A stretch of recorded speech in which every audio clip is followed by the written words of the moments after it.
Bismillahirrahmanirrahim. Assalamualaikum warahmatullahi wabarakatuh.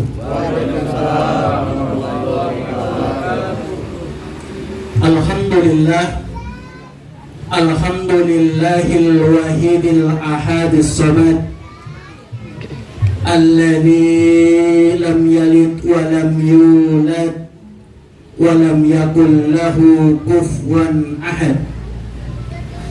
Ahmaduhu subhanahu wa ta'ala wa askuruh wa usni alaihi wa nukabbiruh wa nastahdihi wa nastaghfiruh wa nusalli wa nusallim Muhammadin sallallahu alaihi wasallam wa ala alihi wa ashabihi wa man da'a bida'watik wa iqtada bisunnatik ila yaumi la raiba fih. A'udzu billahi minasyaitonir rajim. Bismillahirrahmanirrahim. Ya ayyuhalladzina amanu taqullaha haqqa tuqatih wa la tamutunna illa wa antum muslimun. Qalu subhanaka la ilma lana illa ma 'allamtana innaka antal alimul hakim. Rabbi shrah li sadri wa yassir li amri wahlul 'uqdatam min lisani yafqahu qawli. Alhamdulillahirabbil alamin. Bapak-bapak, ibu-ibu, om dan tante yang dirahmati Allah Subhanahu wa taala. Pertama dan paling utama, mari senantiasa kita panjatkan puja serta syukur kehadirat Allah Subhanahu wa taala. Rabbi rabbukum rabbus samawati wal ard. Tuhanku, Tuhan kita semua dan Tuhannya alam semesta, yang senantiasa memberikan izin kepada kita untuk beraktivitas, untuk bekerja, untuk beramal, untuk beribadah di buminya Allah. Dan insya Allah dengan kerja, amal, dan ibadah ini menjadi bekal kita menghadap Allah Subhanahu wa ta'ala. Salawat serta salam kita aturkan kepada baginda Nabi besar Muhammad sallallahu alaihi wasallam, uswah dan teladan buat kita semua, yang insya Allah telah membimbing kita semua kepada siratal mustaqim. Dan insya Allah kita semua senantiasa diberikan kekuatan oleh Allah untuk menapaki jalan siratal mustaqim ini sampai akhir hayat hidup kita. Amin, amin ya rabbal alamin. Alhamdulillahirabbil alamin. Bapak-bapak, ibu-ibu, om dan tante dirahmati Allah Subhanahu wa taala, masih dalam suasana Syawal, suasana Idul Fitri. Perkenankan kami saya mengucapkan taqabbalallahu minna wa minkum siyamana wa siyamakum minal aidin wal faidin. Mohon maaf lahir dan batin. Semoga ibadah Ramadan yang telah kita kerjakan, kita tunaikan, kita laksanakan, diterima oleh Allah Subhanahu wa ta'ala. Amin, amin ya rabbal alamin. Ucapan terima kasih, hormat dan takzim juga kami sampaikan kepada Sohibul Bait, dalam hal ini Om Saifullah, yang telah menyiapkan tempat, menyiapkan waktu, mungkin juga menyiapkan hidangan. Semoga semua ikhtiar yang beliau lakukan menjadi amal ibadah di sisi Allah Subhanahu wa ta'ala. Amin, amin ya rabbal alamin. Dan insya Allah kita semua yang hadir pada kesempatan kali ini, kita sisihkan waktu kita, kita luangkan kesempatan kita, kita duduk bersih bersama-sama di hadapan Allah di majelis yang mulia ini. Mudah-mudahan menjadi wasilah Allah berikan kesehatan kepada kita semua, Allah berikan kelapangan rezeki kepada kita semua, dan Allah mudahkan juga kita masuk ke dalam jannahnya. Amin, amin ya rabbal alamin. Dan insya Allah buat rekan-rekan kita, teman-teman kita yang mungkin sudah line up tapi tidak bisa hadir, atau memang tidak bisa hadir karena keperluan-keperluan tertentu maupun sakit, mudah-mudahan Allah mudahkan segala urusannya, Allah angkat penyakitnya, dan Allah berikan kesehatan yang sempurna. Amin, amin ya rabbal alamin. Pada kesempatan yang mulia ini, Juga saya minta kepada rekan-rekan sekalian untuk menghadiahkan Al-Fatihah buat teman-teman kita, rekan-rekan kita, para pengurus, para penggiat MTT yang telah Allah panggil terlebih dahulu dibandingkan kita. Ada Om Arif yang setiap MTT beliau yang sibuk kesana kemari untuk mempersiapkan segala sesuatunya. Ada Om Oyi merupakan pelopor, pionir yang mendirikan MTT ini. Ada juga Om Ciput, Om Gustaf, dan rekan-rekan yang lainnya. Mudah-mudahan segala amal ibadah mereka diterima oleh Allah Subhanahu wa Ta'ala, dan segala kesalahannya diampuni oleh Allah Subhanahu wa Ta'ala, dan ditempatkan di tempat yang terbaik di sisinya. Al-Fatihah.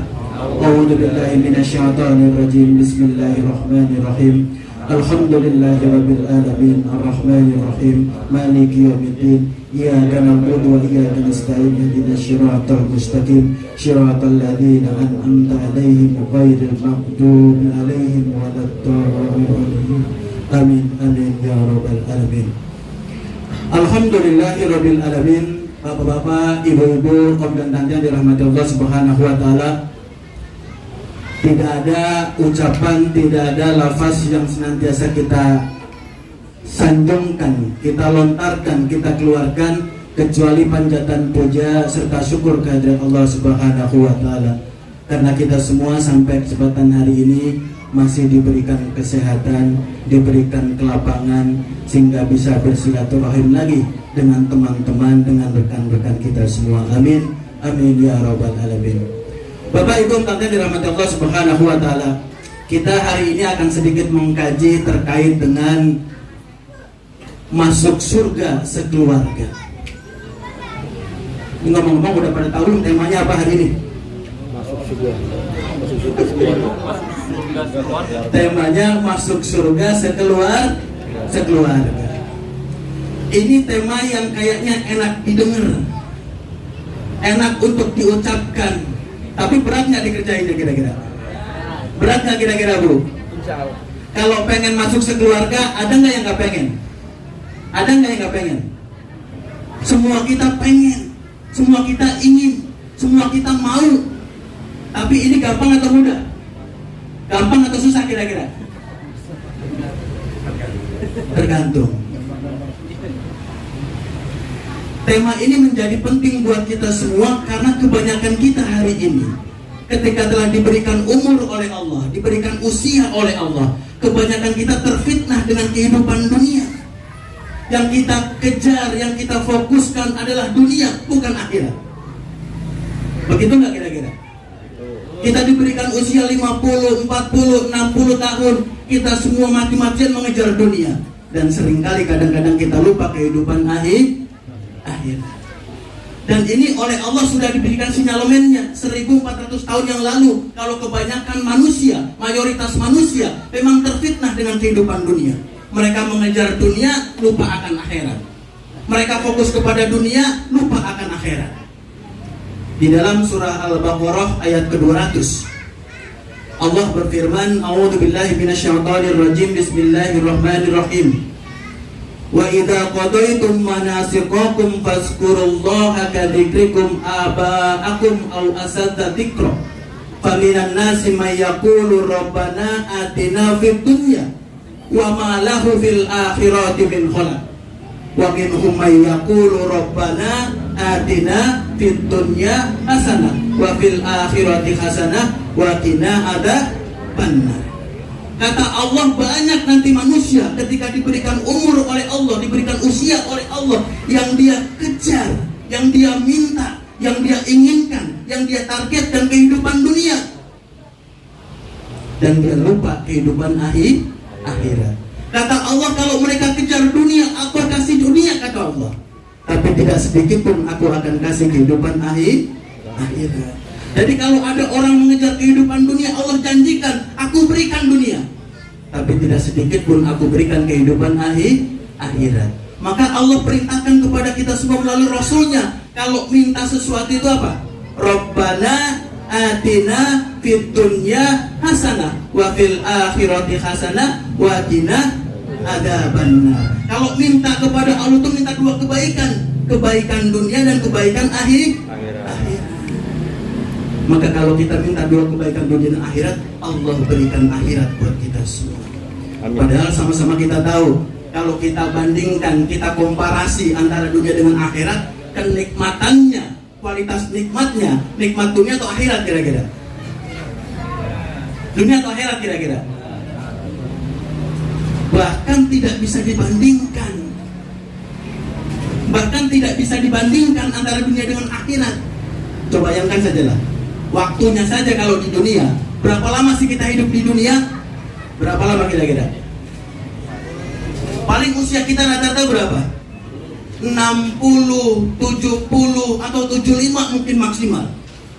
Atau kalau Allah berikan bonus mungkin 80, 90. Setelah itu mati.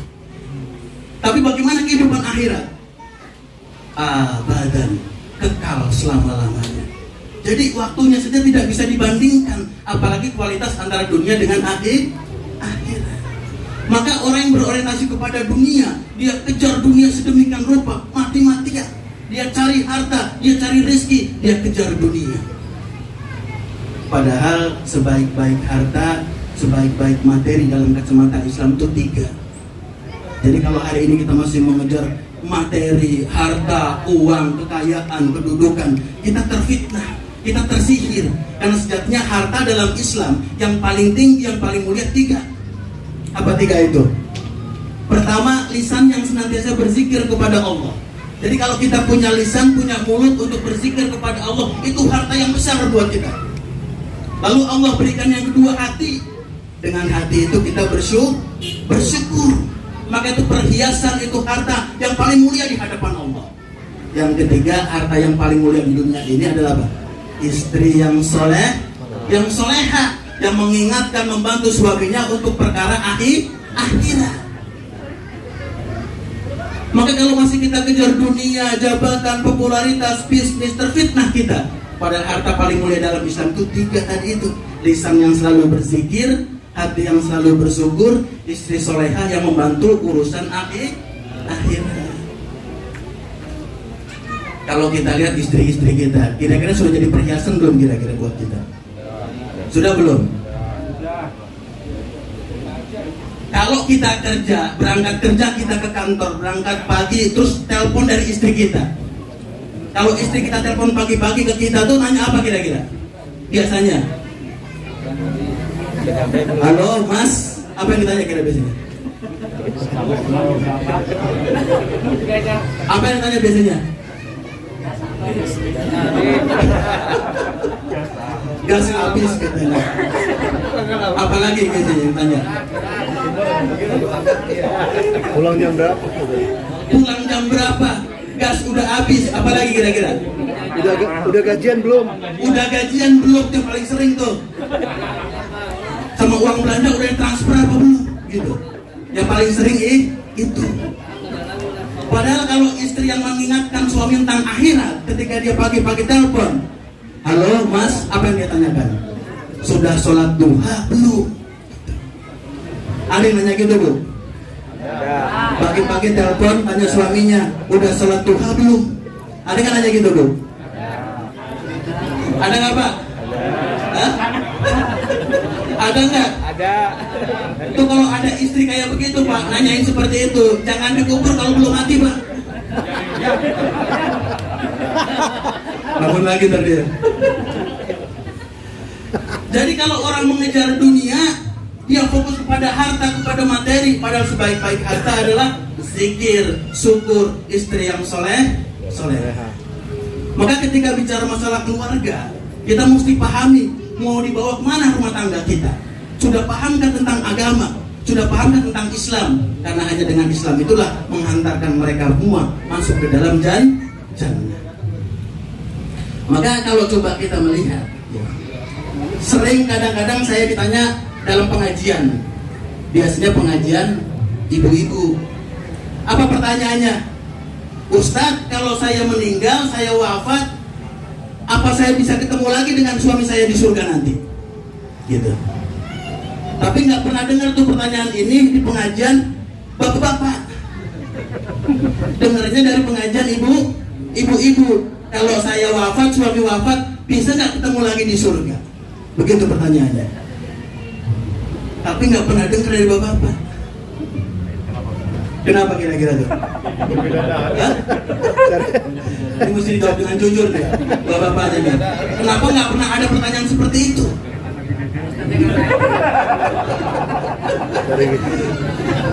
Justru pertanyaan datang dari ibu-ibu kebanyakan.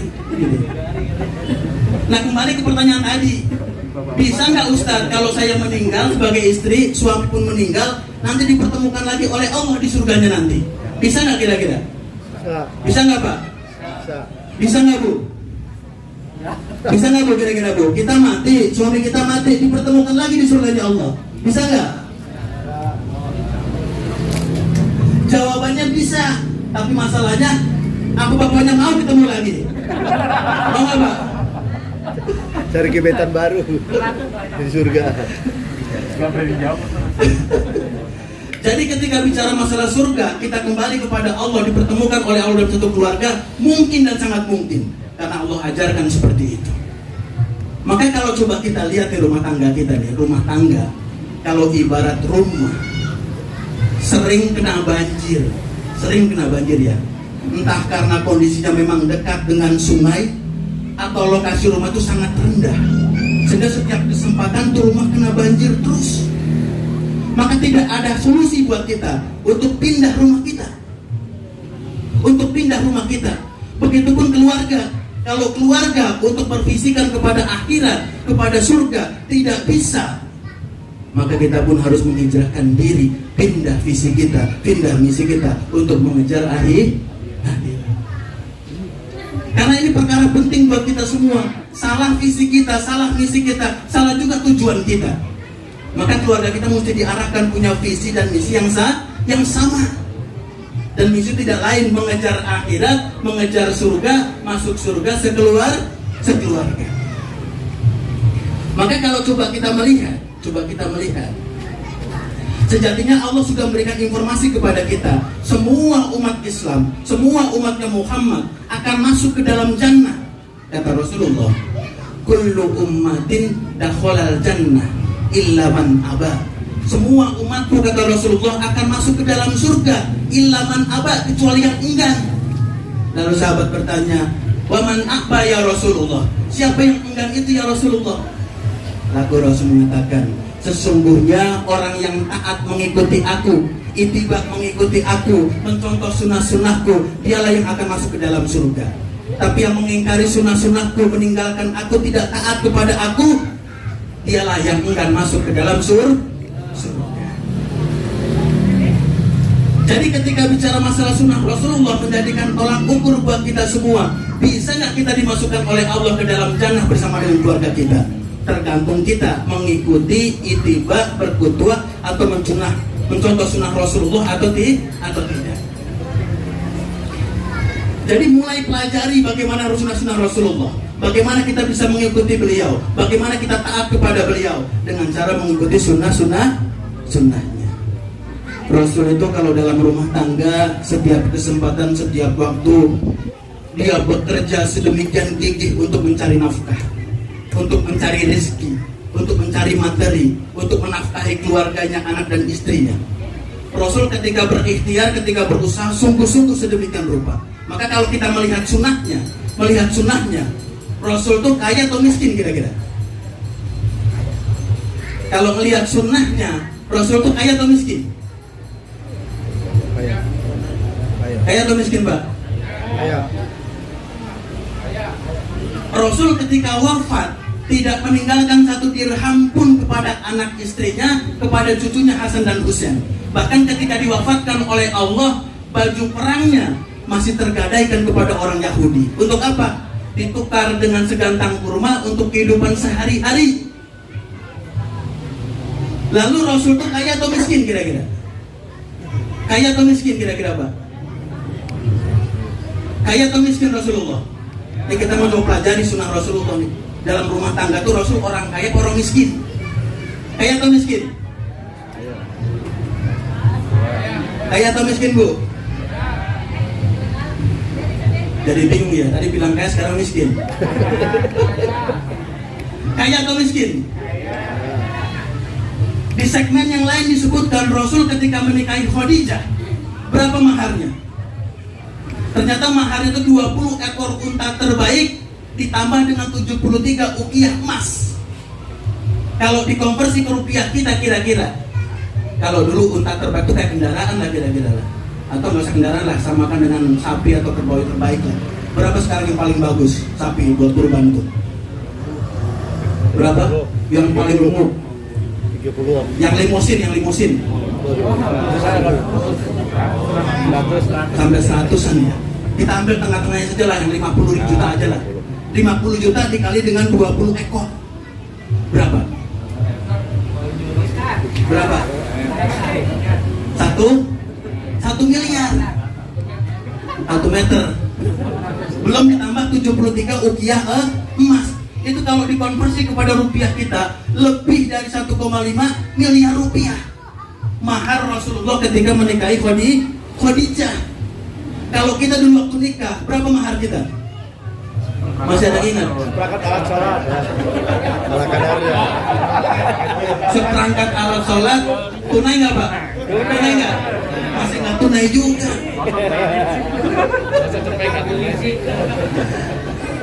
Jadi Rasul ketika hidup dalam rumah tangganya, beliau kaya. Perhatikan, beliau kaya, tapi bergaya miskin. Kalau kita gimana?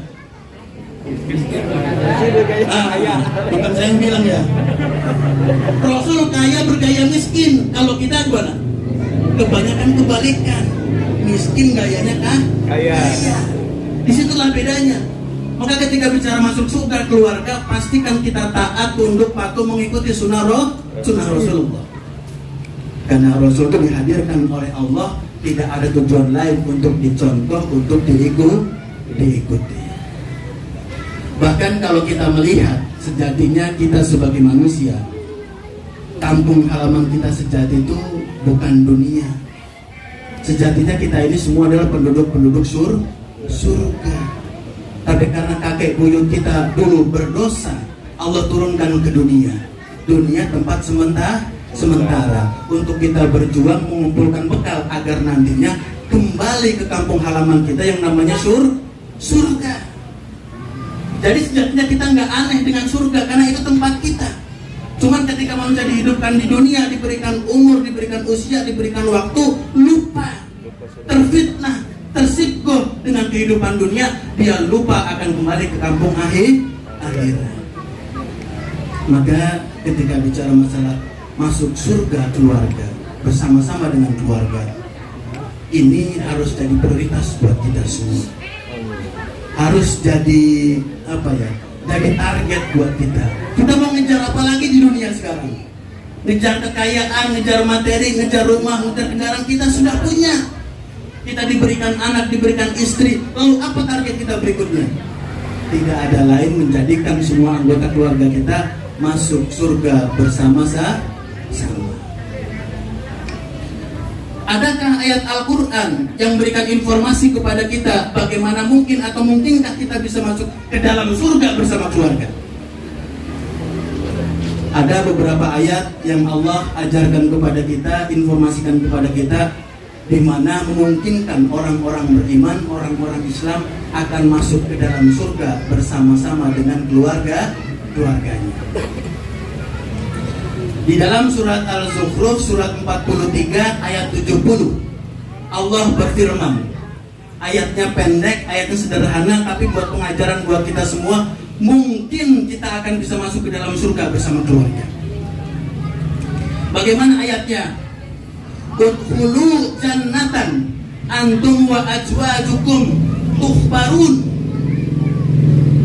Udkhulul jannah, masuklah kalian semua ke dalam jannah. Masuklah kalian semua ke dalam surga Allah. Antum wa azwajukum, kamu dan pasanganmu, kamu dan istrimu, kamu dan anakmu. Tuhbarun, dan di surga engkau akan dibahagiakan oleh Allah Subhanahu wa taala. Jadi surah 43 ayat 70 memberikan sinyalemen kuat kepada kita bahwa mungkin dan sangat mungkin orang-orang beriman akan dipertemukan kembali oleh Allah ke dalam surga bersama-sama dengan keluarga. Lalu apa yang harus kita persiapkan agar benar-benar kita sebagai kepala rumah tangga beserta istri, beserta anak-anak kita bisa masuk ke dalam jannahnya Allah bersama-sama? Apa yang harus kita persiapkan? Pertama, ada 3 persiapan. Persiapan pertama, satukan visi dan misi keluarga kita. Kalau masih belum sama, samakan. Kalau sudah sama, kuatkan visi dan misi kita dalam rumah tangga dalam rangka mengejar surganya Allah. Yang kedua, ternyata syarat orang dikumpulkan oleh Allah ke dalam jannah bersama-sama dengan keluarganya. Syarat yang pertama adalah iman. Iman. Yang kedua syaratnya adalah berserah diri kepada Allah. Mau tunduk patuh, taat, diatur oleh aturan Allah. Maka 3 syarat ini menjadi jalan kita dimudahkan oleh Allah masuk ke dalam jannahnya bersama keluarga. Coba pelan-pelan kita kupas, kita kaji 3 poin ini. Pertama, kita satukan visi dan misi, kita kuatkan visi dan misi kita untuk bisa bertemu keluarga kita di jannahnya Allah Subhanahu wa ta'ala. Jadi karena visi dan misi ini misi yang besar, misi yang berat, misi yang penting, maka seyogianya sebagai kepala rumah tangga harus sering mengucapkan ini, menyampaikan ini, mendiskusikan ini kepada anggota keluarga yang lainnya. Karena ini misi yang sangat besar, yang sangat penting. Bahkan andai kata diperlukan orasi, orasilah kita di rumah tangga tentang visi dan misi ini. Jadi jangan kalah dengan apa yang orasi itu, caleg ya. Jangan kalah sama caleg. Caleg aja cuma mengejar kursi, dia orasi sedemikian rupa. Kita ngejar surganya Allah. Pernah nggak orasi di rumah? Boleh orasi di rumah. Ajak anak kita, ajak istri kita. Kita jelaskan visi rumah tangga kita, ingin masuk ke dalam surga bersama-sama. Jadi boleh. Karena nanti kalau visi tidak sama, berbeda-beda visi antara suami dengan istri, istri dengan suami, suami istri dengan anak. Hati-hati, kita akan diminta pertanggungjawaban di hadapan Allah. Karena nanti ada nih di yaumil hisab nanti istri-istri protes kepada Allah, menggugat kepada Allah. Apa kata mereka? Ya Allah, benar ketika di dunia kami dinafkahi dengan cukup, diberikan pekerjaan, diberikan harta, diberikan materi, diberikan sandang, pangan, sang cucuk semuanya. Semua cukup ya Allah. Tapi suamiku nggak pernah membimbing aku untuk mengenalmu ya Allah, untuk taat kepadamu ya Allah, untuk beribadah kepadamu ya Allah, untuk mengabdikan diri kepadamu ya Allah. Istri menggugat kepada suaminya. Karena sejatinya kita sebagai kepala rumah tangga, suami-suami ini bukan cuma sekedar seperti mesin pencetak rezeki, pencetak atau pencari harta, lalu dinafkahkan buat harta dan istri kita. Bukan sekedar itu. Suami punya kewajiban untuk menjaga dirinya, keluarganya, dan anak istrinya terhadap azab api neraka. Karena Allah berfirman, ku anfusakum wa ahlikum naro. Allah pesankan kepada kepala rumah tangga, kepada suami-suami, ku anfusakum wa ahlikum naro. Jagalah dirimu dan ahlimu. Siapa ahlimu? Anaknya, istrinya, orang tuanya. Dari apa? Dari api neraka yang bahan bakarnya batu dan manusia. Maka berdasarkan ayat ini Bapak Ibu dirahmati Allah Subhanahu wa taala, bahan bakarnya neraka itu ternyata bukan bensin, bukan pertama, bukan pertalite, bukan minyak tanah, bukan batu bara, tapi bahan bakarnya neraka itu apa? Batu dan manusia. Apa artinya? Kalau seorang suami tidak bisa menjaga anaknya, menjaga istrinya, tidak mampu dia jaga keduanya, maka otomatis dia telah menjadikan anak dan istrinya sebagai bahan bakar api neraka.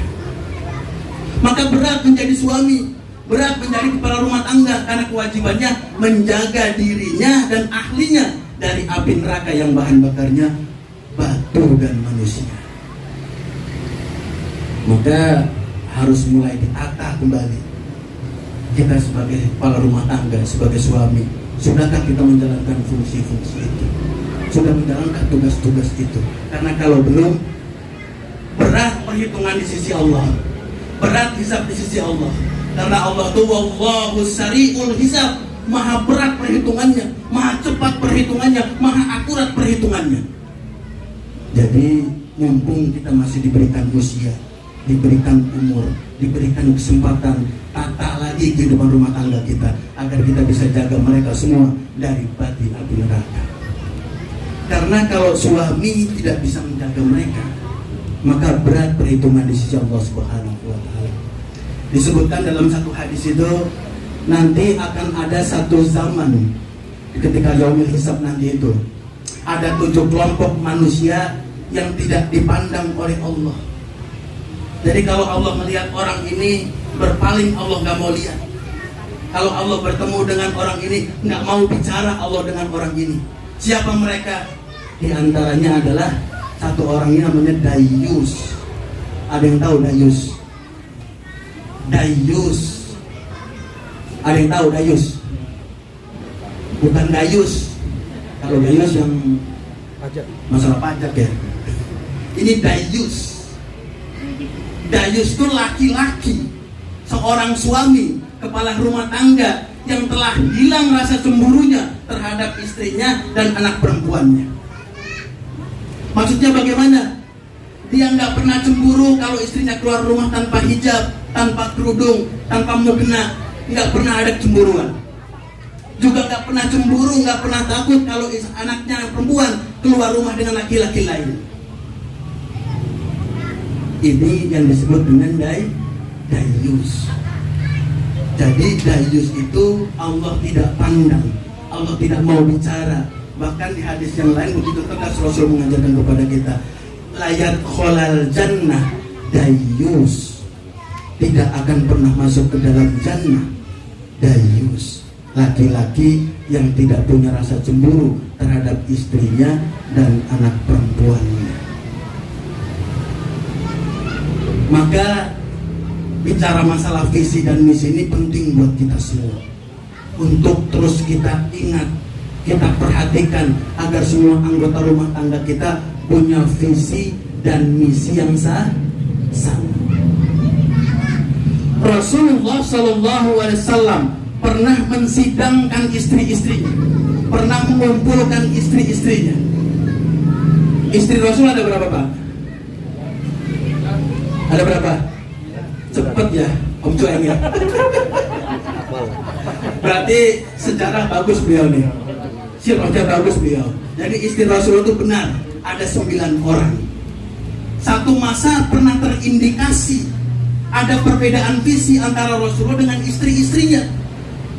Maka dikumpulkanlah 9 istri-istri Rasulullah itu di hadapan Rasulullah. Untuk apa? Disamakan kembali visi dan misinya.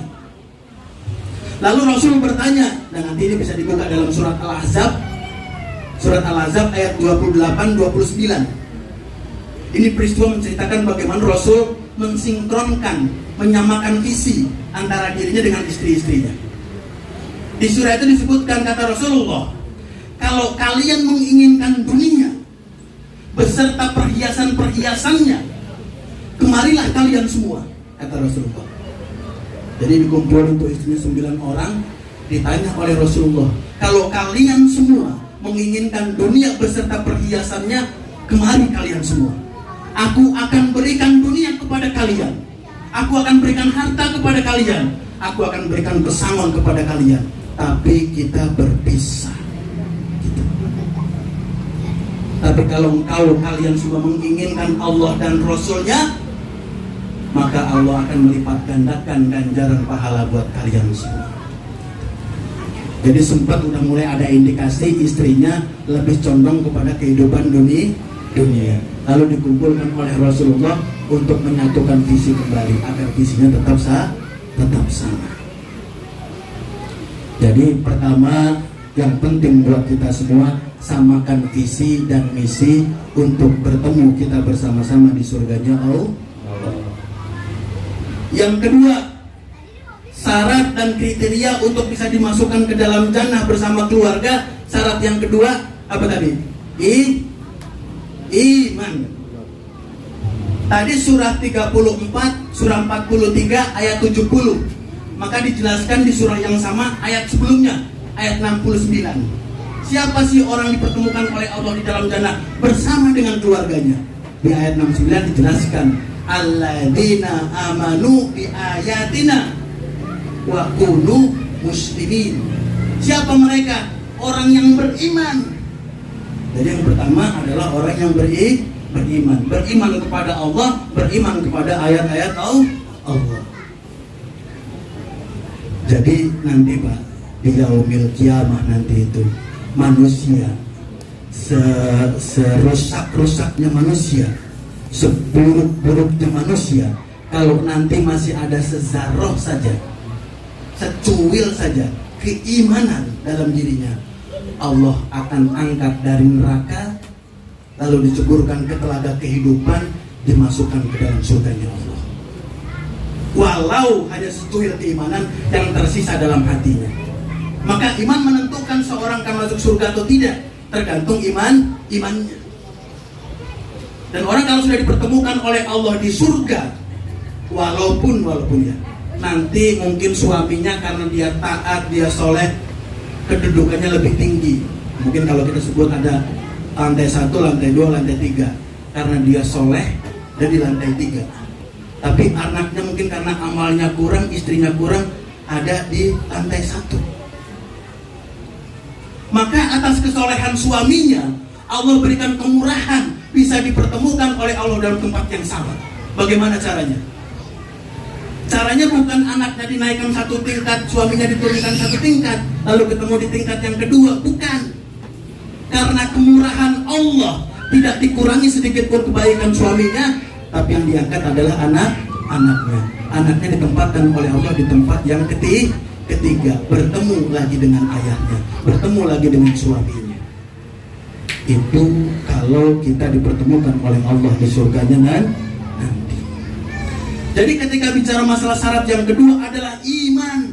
Sekecil apapun iman kita, kalau ada dalam hati kita, walaupun nanti masuk ke dalam neraka terlebih dahulu, akhirnya Allah akan angkat kita dan masukkan kita kembali ke dalam surga. Maka jaga iman-iman kita, jaga akidah kita, jaga tauhid kita. Karena apa? Yang menentukan manusia celaka atau bahagia, baik dunia maupun akhirat, adalah iman. Adalah iman. Maka iman perkara paling penting buat kita semua. Maka kalau andai kata boleh kita simulasikan nih, kalau kita nih sedang berjalan di tempat yang gelap, malam-malam dini hari, jam 2, jam 3, lewat di lorong yang sempit. Kita lewat mungkin pulang kerja. Lalu ketika kita berjalan di lorong yang sempit dan gelap itu, di ujung gang itu ada preman, ada begal, bawa senjata tajam dia. Lalu dia bertanya, pilih harta atau nyawa? Kira-kira pilih apa kita? Hah? Ini begal loh. Nggak boleh ngelawan. Ini karena umur ya? Karena umur. Pasrah aja. Diserahin aja. Kita bertemu dengan begal di hadang kita di sana dengan senjata tajam, pilih harta atau nyawa? Atau kira-kira selamat atau enggak tuh kalau atau tuh? Kalau kita tahu keutamaan kedudukan iman sedemikian besar buat kita, maka jawaban orang-orang beriman akan berbeda. Apa jawaban mereka? Ketika ditanya pilih harta atau nyawa, maka jawaban kita orang-orang beriman, silakan ambil harta saya, bahkan silakan ambil nyawa saya, tapi jangan sekali-kali ambil iman saya. Karena iman ini menentukan manusia akan bahagia dunia maupun akhirat. Tapi sebaliknya, bisa jadi orang masih hidup, tapi dia akan celaka dunia akhirat karena tidak punya iman. Maka iman paling penting buat kita semua. Maka ketika bicara masalah iman itu apa?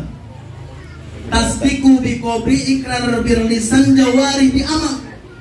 keyakinan terhadap kalimat la ilaha illallah Muhammad Rasulullah dalam hati kita, lalu kita ucapkan dengan lisan kita kalimat la ilaha illallah Muhammad Rasulullah, lalu kita implementasikan kalimat la ilaha illallah Muhammad Rasulullah dalam kehidupan sehari-hari. Ini yang disebut dengan iman. Satu paket antara hati, lisan, dan perbuatan. Tidak sinkron ketiganya, maka tidak disebut kita beriman atau kurang imannya. Maka perhatikan iman-iman kita, karena ini syarat mutlak kita dipertemukan oleh Allah ke dalam jannahnya bersama dengan keluarga. Maka kalau kita tanya nih, ada yang tahu nggak harga iman itu berapa? Berapa sih harga iman? Ada yang tahu nggak kira-kira? Berapa sih harga iman yang kita miliki itu?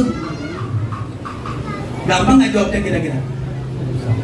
Atau kalau dibalik pertanyaannya, berapa sih harga Tarios yang terbaru 2022?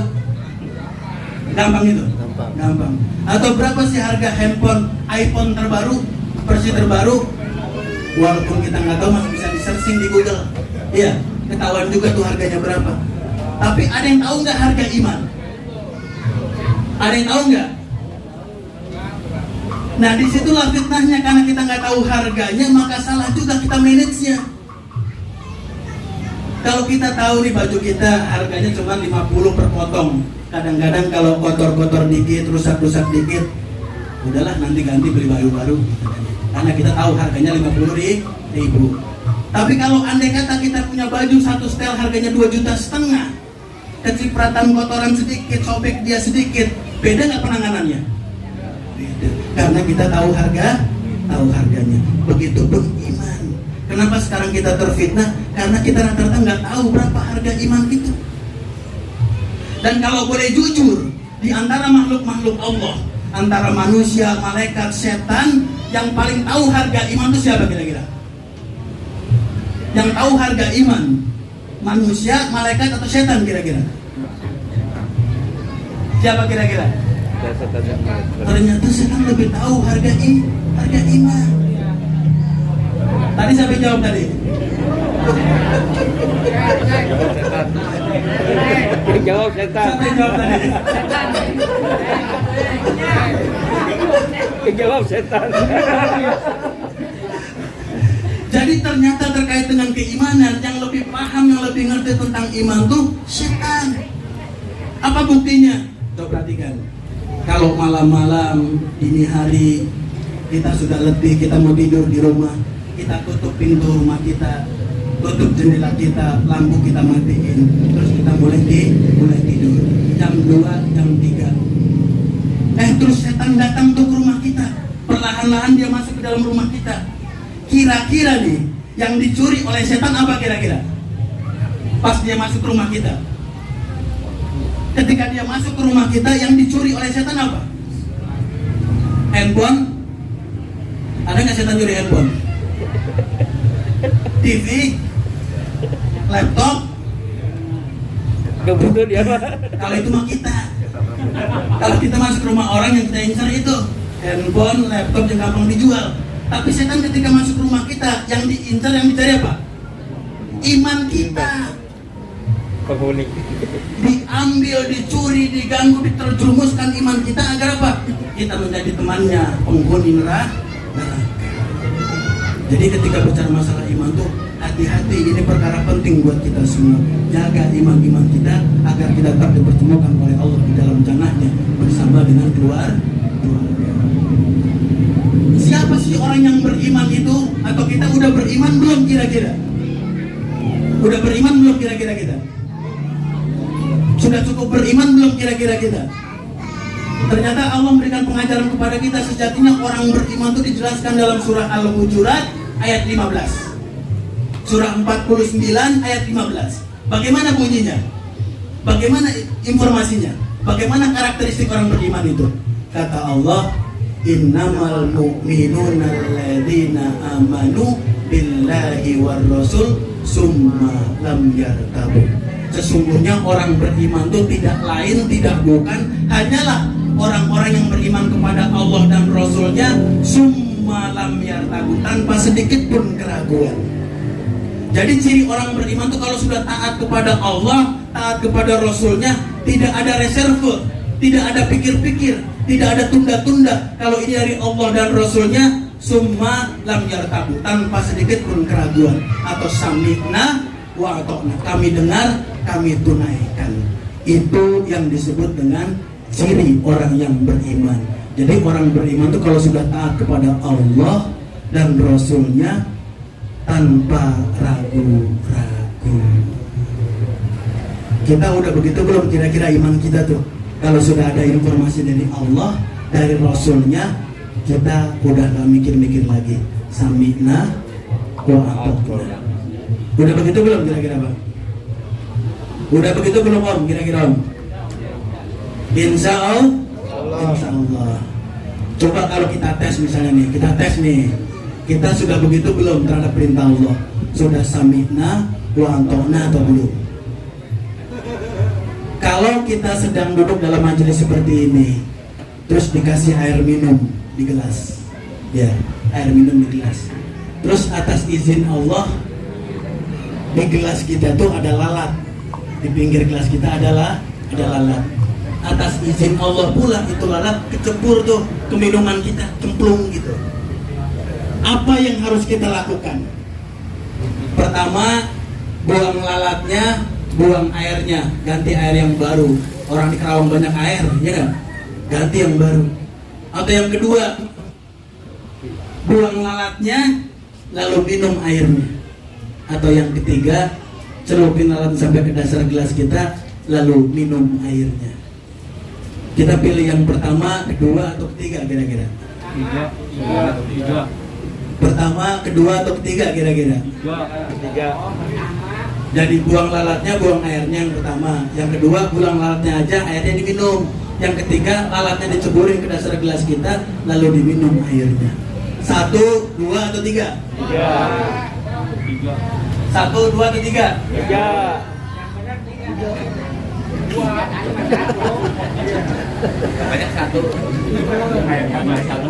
Jadi kalau merujuk kepada informasi dari Rasulullah SAW, kata Rasulullah, lalat itu sayap sebelah satunya mengandung racun, sebelah satunya lagi mengandung anti racun. Jadi kalau gelas kita tercebur dengan lalat, celupkan sampai ke dasarnya, lalu minum airnya.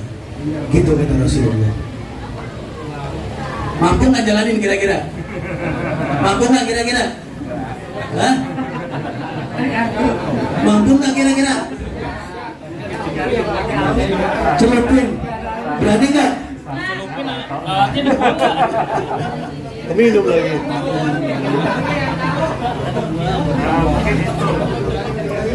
Dibuang ke tanaman. Jadi kadang kita nih mengerti informasinya, tahu syariatnya, tapi kadang-kadang untuk mengerjakannya, untuk menjalankannya masih ditimbang. Padahal andai kata nih, kita lakukan yang pertama, kita buang airnya, kita buang lalatnya, ganti air yang baru, kita minum. Nggak dapat pahala, boleh tapi nggak dapat pahala. Tapi ketika kita kerjakan poin yang ketiga, maka kita mendapatkan pahala. Disitulah bedanya orang-orang yang beriman. Ketika ada perintah Allah dan Rasulnya, sami'na wa ata'na. Kalau kita buang di tanaman, Boleh. nggak dapat pahala di situ. Boleh. Pahalanya Nomor rugi ya? Nomor rugi. Jadi yang saya bicarakan ini adalah sunnah. Yang kalau kita pahami jadi pahala buat kita kerjakan jadi kebaikan buat kita. Kalau enggak apa-apa. Tapi ciri orang beriman tadi, innamal mu'minuna alladzina amanu billahi wa rasul summa lam yartabu, tanpa sedikit pun keraguan. Jadi pertama, satukan visi dan misi rumah tangga kita agar tujuan cuma satu, bertemu kita di surganya Allah bersama keluarga. Yang kedua, perkuat iman kita, karena iman ini sejatinya syarat mutlak orang masuk ke dalam surga, apalagi masuk surga bersama keluarga. Yang ketiga, ternyata syarat berikutnya adalah kita berserah diri kepada Allah. Karena di ayat 69 tadi itu disebutkan alladzina amanu walladzina amanu, ay orang-orang beriman yang beriman. bi ayatina, yang beriman kepada ayat-ayat Allah. Wa kunu muslimin. Muslimin itu artinya apa? Muslimin artinya berserah diri. Bukan sekedar orang Islam, tapi berserah diri. Karena aslama yuslimu, muslimin itu artinya berserah diri. Jadi mau tunduk patuh diatur dengan aturan Allah. Jadi syarat yang ketiga ini, ketika kita telah beriman, kita harus mau tunduk patuh diatur dengan aturan Allah. Karena aturan Allah ini menjadikan kita nanti masuk ke dalam jannah. Maka kalau kita melihat sejatinya begitu banyak aturan-aturan diberikan oleh Allah kepada kita semua, dan kita mesti pastikan aturan itu sejatinya untuk menjadikan kita mudah masuk ke dalam jannah. Tapi sebaliknya, kalau ada aturan-aturan Allah tidak kita tunaikan, tidak kita kerjakan, bisa jadi menghambat kita masuk ke dalam jannah. Karena Allah berfirman dalam surah Al-Baqarah ayat 208. Allah berfirman, ya ayyuhalladzina amanu udkhulu fisilmi kafah wa la tattabi'u khutuwatis syaitan innahu lakum aduwwun mubin. Jadi kata Allah, hai orang-orang beriman, masuklah engkau ke dalam Islam secara kafah. Kerjakan semua perintah-perintah Allah, syariat-syariat Allah, ikuti aturan-aturannya. Dan jangan sekali-kali engkau mengikuti langkah-langkah setan, karena sungguh setan itu musuh yang nyata bagi manusia. Jadi kalau ada manusia nggak mau dengan syariat Islam, nggak mengerjakan syariat Islam, dia telah mengikuti langkah-langkah setan. Dan Allah berikan aturan-aturan pada kita semua, sebagai kepala rumah tangga, sebagai istri, sebagai anak. Allah berikan aturan-aturannya agar kita mudah masuk ke dalam surga. Jam berapa sekarang? 12 kurang 10. Karena waktunya terbatas, mungkin kita alokasikan waktu untuk sesi tanya jawab gitu ya, sebelum nanti kita tutup dengan doa bersama. Dari Bapak Ibu orang dari Allah Subhanahu wa taala, itu saja yang saya sampaikan pada kesempatan kali ini. Mudah-mudahan membuat kita tersadar kembali, ternyata tujuan kita dihadirkan oleh Allah tidak ada lain kecuali mengejar akhirat, mengejar surga, bahkan bisa masuk surga bersama dengan keluarga. Amin. Amin ya rabbal alamin. Yang hak datang dari Allah, kelemahan, kekurangan, khilaf dan salah datang dari saya pribadi. Akhirul da'wana alhamdulillahirabbil alamin. Jazakumullahu khairan katsiran. Assalamualaikum warahmatullahi wabarakatuh.